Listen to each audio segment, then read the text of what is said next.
sejahtera dan salam satu Malaysia. Obesiti didefinisikan sebagai lebihan lemak tubuh yang boleh menyebabkan masalah kepada kesihatan. Obesiti berlaku apabila saiz badan bilangan sel lemak di dalam tubuh meningkat.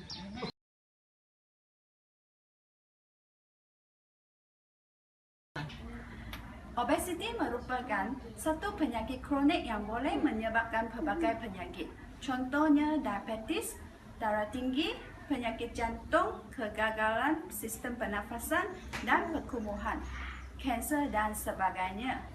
Obesiti di kalangan kanak-kanak disebabkan oleh beberapa faktor. Faktor-faktor yang menyebabkan obesiti ialah faktor risiko, faktor keturunan dan faktor genetik.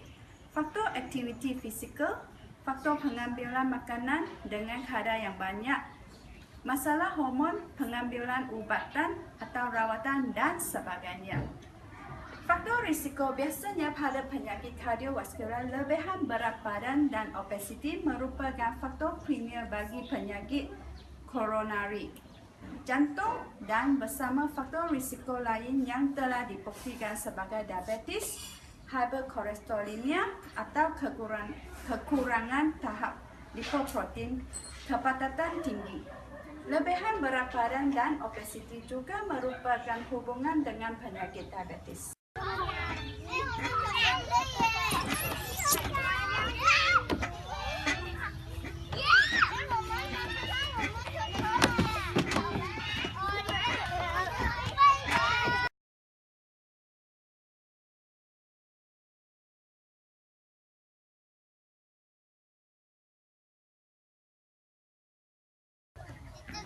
Kegemukan boleh diturunkan daripada generasi sebelumnya kepada generasi berikutnya.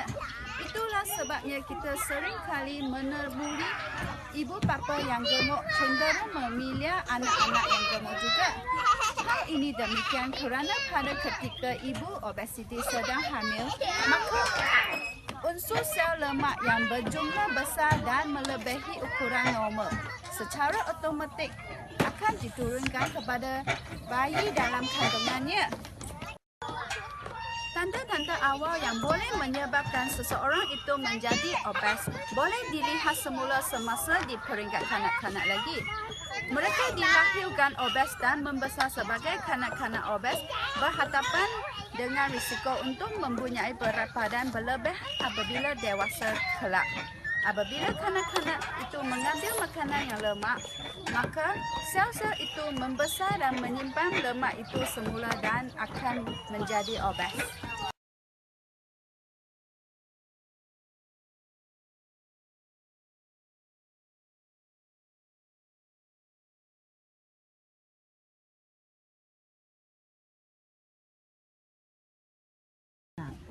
Untuk mengelakkan obesiti yang berpunca kepada masalah ini, kita hendaklah makan lebih banyak sayur, buah-buahan dan sumber protein. Selain itu, bersenam pula diamalkan sekurang-kurangnya 3 kali seminggu dan sekurang-kurangnya 20 minit satu sesi.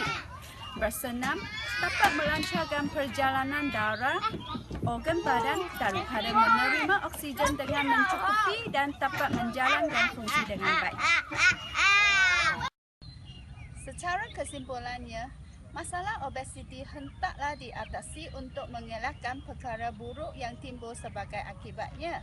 Obesiti yang berpunca daripada permakanan tidak sihat dan kurang bersenam dapat dielakkan jika kita mengambil makanan yang perlu sahaja dengan kuantiti yang sesuai. Lebih kerap bersenam. Membuang lemak dalam badan bukan perkara mudah untuk dilakukan. Usaha ini memerlukan kesabaran dan kesungguhan. Pengurusan masa yang kurang memberikan kesan kepada berlakunya masalah berat badan. Namun begitu, jika tidak diberikan penekanan, pastinya akan menjadi masalah yang tidak disedari sebagai punca kepada menyumbangnya masalah berat badan dan kesihatan. Sekian, terima kasih.